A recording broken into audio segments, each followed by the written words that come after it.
Now back home, UFC champion Conor McGregor has appeared in court for speeding after being ordered to do so by a judge. The 29-year-old pleaded guilty at Blanchardstown District Court and was fined €400. He had been recorded driving at 158 kilometres an hour in a 100 kilometre an hour zone in March of this year.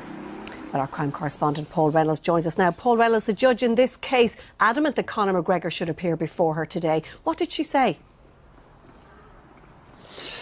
Well, Conor McGregor certainly did appear before, and he arrived in a rather dramatic fashion in a two-door BMW sports car, which he abandoned outside the building. There was some discussion as to whether or not the cars were going to be clamped.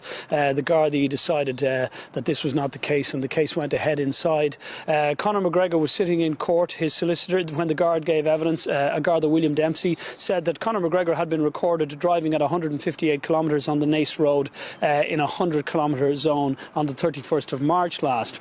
Now, the judge then asked Conor McGregor to take the stand to explain why this was. The reason why he was summoned here in the first place was because the judge said that if there was to be any plea of mitigation, then he was to be in court to give that evidence himself. So he took the stand, he took the oath, and he answered the questions from the judge. The judge asked him why he was speeding, and he said he couldn't remember, or he couldn't remember what speed he was doing. And then she said, he said, that's it. And she said, well, actually, that's not it.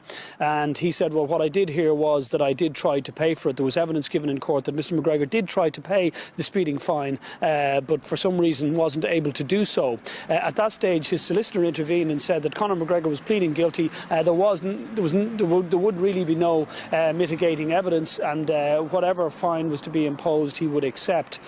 So the judge then said to him that she had to ask him the question that she asks every defendant in cases like this: how much do you earn? And she said to him, while there was laughter in the court, that he wasn't to say that he earned 110 million in one day this year. Mr. McGregor also laughed, and he said he earned 140 million. At that stage, the judge fined him €400 and said he had 2 months to pay, and he could pay by instalments. Again, there was more laughter in the court. And then Conor McGregor apologised for speeding. The judge asked him to take more care on the roads and take cognizance of other people. As he walked out, he dismissed reports. When reporters asked him about threats to his life, he dismissed those. He got into his sports car, which he described as "what a motor," and he drove away.